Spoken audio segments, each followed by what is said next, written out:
ടൈറ്റിലിൽ നിങ്ങൾ അറിഞ്ഞതുപോലെ അമേരിക്കൻ ആയുധങ്ങൾ വിൽപ്പനയ്ക്ക്. ഇതായാണ് പറഞ്ഞത്? വെറുതെ ആരെങ്കിലും പറഞ്ഞ് പരത്തുന്നതാണോ? സത്യത്തിൽ ഇങ്ങനെ ഒരു സംഭവം നടക്കുന്നുണ്ടോ എന്ന് ഇപ്പോൾ നിങ്ങളിൽ പലരും ചിന്തിച്ചിട്ടുണ്ടാകാം. ഇങ്ങനൊരു സംശയം തീർച്ചയായും വന്നിട്ടുണ്ടാകണം. ഈ പറഞ്ഞത് തീർച്ചയായും സത്യമാണ്. അമേരിക്കയുടെ ആയുധങ്ങൾ, അതും റഷ്യ ഉക്രൈൻ യുദ്ധത്തിൽ ഉക്രൈന് ഉപയോഗിക്കാൻ നൽകിയ ആയുധം, അല്ലെങ്കിൽ ഉക്രൈനെ ഡിഫൻഡ് ചെയ്യാനായി നൽകിയ ആയുധങ്ങൾ ഇപ്പോൾ കരിഞ്ചന്തയിൽ അവൈലബിൾ ആണ്. മാത്രമല്ല അത് മെക്സിക്കോയിലുള്ള ചില പ്രധാനപ്പെട്ട നിയമവിരുദ്ധ ട്രക്ക് ഡീലേഴ്സ് സംഘങ്ങളിലേക്കും പോയിട്ടുണ്ട്. അതിന്റെ ഫുട്ടേജസും അവർ അതിർത്തിയിൽ ഉണ്ടാക്കുന്ന പ്രശ്നങ്ങളും ഇപ്പോൾ വൈറലായി മാറിക്കൊണ്ടിരിക്കുകയാണ്. കൂടെ തന്നെ ഉക്രൈന്റെ ഒരു മേഴ്സണറി സോൾജിയർ, ഉക്രൈനു വേണ്ടി യുദ്ധം ചെയ്യുന്ന ഒരു വ്യക്തി, അദ്ദേഹം പറഞ്ഞ ഒരു കാര്യം, ഈ ആയുധങ്ങൾ എങ്ങനെയാണ് പുറം രാജ്യത്തേക്ക് കയറ്റുമതി ചെയ്യുന്നത്, എങ്ങനെയാണ് അവർക്കിടയിലുള്ള ആയുധങ്ങൾ കാണാതാകുന്നത്, ഇവയെല്ലാം വ്യക്തമായ ഒരു വീഡിയോയിലൂടെ അദ്ദേഹം പറഞ്ഞു. ഇവയെക്കുറിച്ച് നമുക്കറിയാം. പ്രധാനമായും ഗാസ സംബന്ധിക്കുന്ന ചില അപ്ഡേറ്റ്സ്, ഇവയെല്ലാം ഈ വീഡിയോയിലൂടെ വിശദമായി അറിയാം.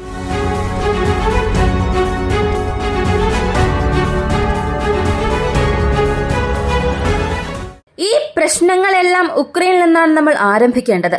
കാരണം ഇപ്പോ നടക്കുന്ന ഈ ബാറ്റിൽ എന്നത് ഉക്രൈനെ അടിസ്ഥാനമാക്കി മാത്രം അല്ല.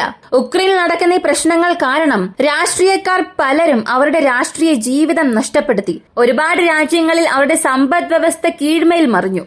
ഒരുപാട് രാജ്യങ്ങൾ അവരുടെ ഡിഫൻസ് സേവിങ്സ് നഷ്ടപ്പെടുത്തി. ഒരുപാട് രാജ്യങ്ങൾ ഉക്രൈനെ സഹായം ചെയ്യണമെന്ന പേരിൽ, അല്ലെങ്കിൽ റഷ്യയെ കൗണ്ടർ ചെയ്യാനായി ഉക്രൈനെ സഹായിക്കണം എന്നതിനു വേണ്ടി അവരുടെ പക്കലുള്ള മുഴുവൻ റിസോഴ്സും നഷ്ടപ്പെടുത്തി. ഇതിന് ഒരു നല്ല ഉദാഹരണം UK ആണ്. ഇങ്ങനെ ഉക്രൈൻ നൽകുന്ന സഹായം അധികമായിക്കൊണ്ടിരിക്കുമ്പോൾ അതിനെതിരെയുള്ള പ്രശ്നങ്ങളും അധികമാകുന്നുണ്ട്.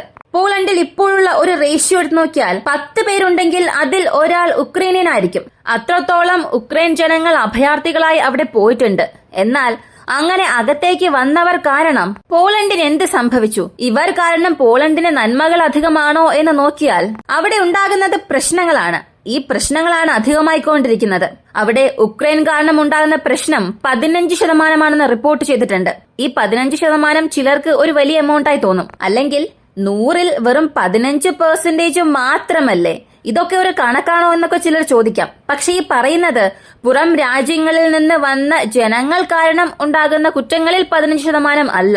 മുഴുവൻ പോളണ്ടിന്റെ പോപ്പുലേഷൻ, അവർക്കിടയിൽ നടക്കുന്ന ക്രൈംസിൽ മാത്രം 15% ഈ ഉക്രൈനിയൻകാരുണ്ടാകുന്ന പ്രശ്നമാണ്. ഇത് സംബന്ധിക്കുന്ന രീതിയിൽ ഒരുപാട് വീഡിയോസും പുറത്തു വരുന്നുണ്ട്. അവിടെ ചില പ്രശ്നങ്ങൾ ഉണ്ടാക്കുന്നതും, കഫേ ഷോപ്പിൽ ചെന്ന് അവിടെയുള്ള ആളുകളെ ആക്രമിക്കുക, ഇതെല്ലാം ഉക്രൈനിയൻ ചെയ്യുന്നതായി പല വാർത്തകൾ പുറത്തു വരുന്നുണ്ട്. എന്നാൽ ഇതിന്റെ സത്യാവസ്ഥ ഇപ്പോഴും പരിശോധിക്കാനും സാധിച്ചിട്ടില്ല. ഇത് ഉക്രൈനെതിരെയുള്ള ഒരു പ്രൊപ്പഗണ്ടയാണോ, അല്ലെങ്കിൽ ഉക്രൈൻകാർ സത്യത്തിൽ അവിടെ ഇങ്ങനെയുള്ള പ്രശ്നങ്ങൾ ഉണ്ടാക്കുന്നോ എന്നുള്ളത് ഇപ്പോഴും ഒരു തെളിവ് ലഭിച്ചിട്ടില്ല. പക്ഷെ ഇങ്ങനെയുള്ള സംഭവങ്ങൾ നടക്കുന്നുവെന്ന് ഇടയ്ക്കിടയ്ക്ക് റിപ്പോർട്ട് ചെയ്യുന്നുണ്ട്. ഇത് പോളണ്ടിന്റെ മാധ്യമങ്ങളും സ്ഥിരീകരിച്ചിട്ടുണ്ട്. ഉക്രൈനിലെ ഇതുപോലെ കൂടുതൽ അഭയാർത്ഥികളെ നിങ്ങൾ ഇങ്ങോട്ടേക്ക് അയച്ചു. ഇത് കാരണം ഞങ്ങളുടെ രാജ്യത്ത് ആരെയാണോ ബന്ധുക്കളായി ഞങ്ങൾ ക്ഷണിച്ചത് അവർ തന്നെ ഞങ്ങൾക്ക് ശത്രുക്കളായി മാറി എന്നുള്ള വാർത്ത പറയുന്നുണ്ട്. അതുപോലെ സെലൻസ്കി ഇവിടെ വളരെ വ്യക്തമായ ഒരു തീരുമാനം എടുത്തിട്ടുണ്ട്. തീർച്ചയായും റഷ്യ ഉക്രൈൻ യുദ്ധം അവസാനിപ്പിക്കാൻ പോവുകയാണ്. അവസാനിപ്പിക്കാൻ ഞങ്ങളുടെ പക്കൽ 1000 വഴികളുണ്ട്, 1000 രീതികളും ഉണ്ട്. ഞങ്ങളുടെ ഭൂപ്രദേശം നൽകിയാലും പ്രശ്നമില്ല. ഞങ്ങളുടെ ടെറിട്ടറീസ് എക്സ്ചേഞ്ച് ചെയ്താൽ മാത്രമേ ഈ യുദ്ധം അവസാനിപ്പിക്കാൻ കഴിയൂ എന്നുണ്ടെങ്കിൽ അതിനും ഞങ്ങൾ തയ്യാറാണ്. സത്യം പറഞ്ഞാൽ ഇത് തന്നെയല്ലേ 3 വർഷമായി എല്ലാവരും പറഞ്ഞുകൊണ്ടിരിക്കുന്നത്. റഷ്യ ഉക്രൈൻ യുദ്ധം അവസാനിപ്പിക്കണമെന്ന് ചിന്തിച്ചുകൊണ്ടാണോ ഈ തീരുമാനം എടുത്തതെന്ന് പോലും അറിയില്ല. കാരണം ഈ റഷ്യ ഉക്രൈൻ യുദ്ധം അവസാനിപ്പിക്കണമെന്ന് അദ്ദേഹം ചിന്തിച്ചിരുന്നെങ്കിൽ അത് എപ്പോഴേ ചെയ്യാമായിരുന്നു. കാരണം ഉക്രൈന്റെ മോസ്റ്റ് വാല്യുബിൾ മൈൻസ് എല്ലാം ഇപ്പോ റഷ്യയുടെ പക്കലാണുള്ളത്. Gold mines, lithium deposits, titanium deposits എല്ലാം റഷ്യൻ നിയന്ത്രണത്തിലേക്ക് പോയി. ഇനി അമേരിക്ക ബാക്കിയുള്ള 30% ചൂഷണം ചെയ്യും. അതിൽ യാതൊരു മാറ്റവുമില്ല. ഇതേ കാര്യം തന്നെയാണ് ആഫ്രിക്കൻ ഭൂഖണ്ഡത്തിലും റഷ്യ ചെയ്യുന്നത് എന്നൊരു പക്ഷെ നിങ്ങൾക്ക് ചോദിക്കാം. എല്ലാവരും ചൂഷണം ചെയ്യുന്നവരാണ്. പക്ഷേ ഇത് കാരണം അവർക്ക് ലഭിക്കുന്ന സഹായം എത്രത്തോളം ഉണ്ട് അതാണ് നോക്കേണ്ടത്. ആഫ്രിക്കൻ ഭൂഖണ്ഡത്തെ സംബന്ധിച്ച് ഇപ്പോൾ വരെയും അവിടെയുള്ള ജനങ്ങളെ അടിമകളായാണ് കാണുന്നത്. ആഫ്രിക്കൻ ഭൂഖണ്ഡത്തിലെ ജനങ്ങൾ കാരണം റഷ്യയ്ക്കൊരു വലിയ വരുമാനം തന്നെ ലഭിക്കുന്നുണ്ട്. പക്ഷേ അതേസമയം അവർക്ക് ആവശ്യമായ സഹായങ്ങളും ജനങ്ങൾക്ക് ആവശ്യമായ ചില ഹ്യൂമാനിറ്റേറിയൻ അസിസ്റ്റൻസും നൽകുന്നുണ്ട്. എന്നാൽ എതിർദിശയിൽ അമേരിക്കക്കാർ കാരണം, അല്ലെങ്കിൽ ഫ്രാൻസിന്റെ ആധിപത്യം, UK ആധിപത്യം, ഇതെല്ലാം ആഫ്രിക്കൻ ഭൂഖണ്ഡത്തിൽ അധികമാണ്. പക്ഷേ അവർ ഇവർക്ക് ഇത്രത്തോളം സഹായം നൽകുന്നുണ്ടോ എന്ന് ചോദിച്ചാൽ ഒരു 10% പോലും നൽകുന്നില്ല. സത്യത്തിൽ സൗത്ത് ആഫ്രിക്കൻ പൊളിറ്റിക്സ് എങ്ങനെ വർക്കാകുന്നു എന്നുള്ളത് അറിയണമെങ്കിൽ വ്യക്തമായ ഒരു വീഡിയോ നമുക്ക് അതിനുവേണ്ടി പ്രത്യേകം ചെയ്യാം. ഇപ്പൊ തിരികെ പോയിന്റിലേക്ക് വരണമെങ്കിൽ, ഞങ്ങളുടെ ഭൂമി നൽകിയാലും പ്രശ്നമില്ല, ഈ സമാധാനം ഞങ്ങൾ ആഗ്രഹിക്കുന്നു എന്ന സ്റ്റേറ്റ്മെന്റ് ആണ് സെലൻസ്കി നൽകിയത്. അതേസമയം കീവിന്റെ മേയറും പറഞ്ഞത് തീർച്ചയായും 2 മാസത്തിൽ യുദ്ധം അവസാനിപ്പിക്കും. 60 ദിവസത്തിനുള്ളിൽ പ്രധാനപ്പെട്ട ചില കോൺവെർസേഷൻസ് ഞങ്ങൾക്കും റഷ്യയ്ക്കും ഇടയിൽ ഉണ്ടാകും. അങ്ങനെയാണെങ്കിൽ ഏതോ ഒരു ചാനൽ അവിടെ ഓപ്പൺ ആവാൻ പോവുകയാണ്. ആദ്യം ആരൊക്കെ സംസാരിക്കാൻ പോകുന്നു എന്ന് പോലും അറിയില്ല.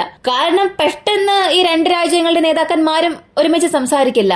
ഇതിനകം സെലൻസ്കി ഒരു എക്സ്പയർ പ്രസിഡന്റ് ആണ്. ഭരണകാലം അവസാനിച്ച ഒരു പ്രസിഡന്റ് ആയിട്ടാണ് റഷ്യ ഇപ്പോൾ വരെയും കൺസിഡർ ചെയ്യുന്നത്.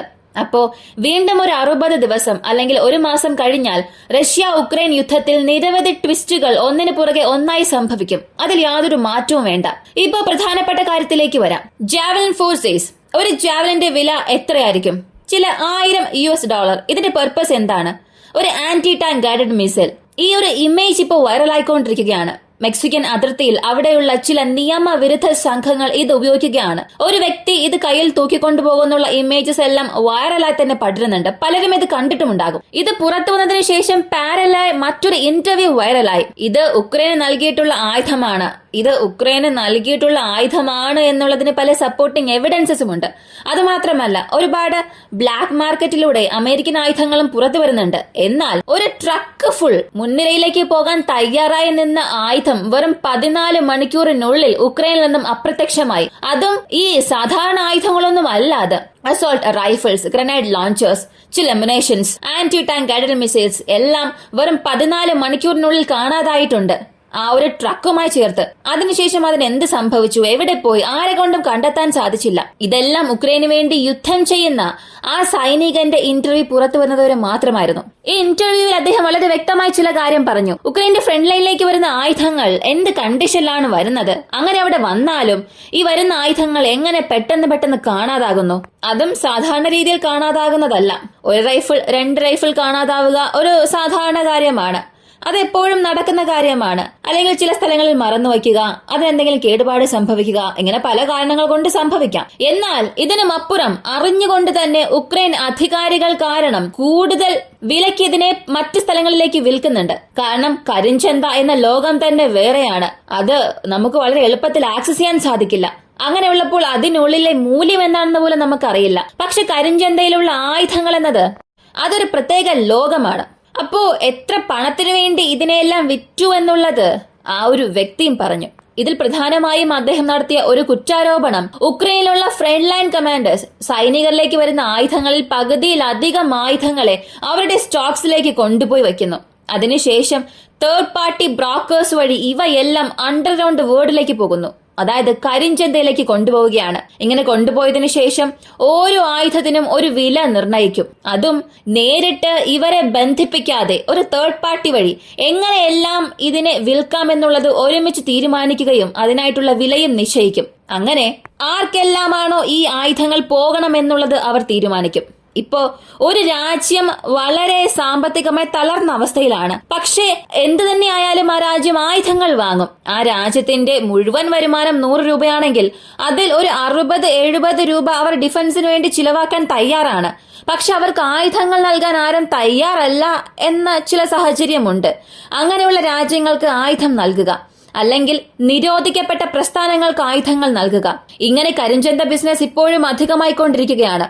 അപ്പോ ഇദ്ദേഹത്തിന്റെ ഈ ഒരു വാക്കിലൂടെ തന്നെ മനസ്സിലായി ഒരു കണ്ടെയ്നർ ആയുധം തന്നെ കാണാതായി എന്ന്. ട്രംപ് അഡ്മിനിസ്ട്രേഷനിൽ നിന്നും ഒരു ഓഡിറ്റിംഗ് നടത്തും എന്ന് പറഞ്ഞിട്ടുണ്ട്. ഈ സഹായം എവിടെയെല്ലാം പോകുന്നു, ആർക്കെല്ലാം എത്രയൊക്കെ ലഭിച്ചിട്ടുണ്ട് എന്നൊക്കെ. ഈ ഓഡിറ്റിംഗ് എല്ലാം ശരിയായി നടക്കുകയാണെങ്കിൽ ഒന്നിനു പുറകെ ഒന്നായി പല സത്യങ്ങൾ പുറത്തു വരും. ഇനി ഇസ്രായേൽ ഗാസയെ സംബന്ധിച്ച് ഹോസ്റ്റേജ് ഡീലിനെ കുറിച്ചുള്ള അപ്ഡേറ്റ് ഒന്നും പുറത്തു വന്നിട്ടില്ല.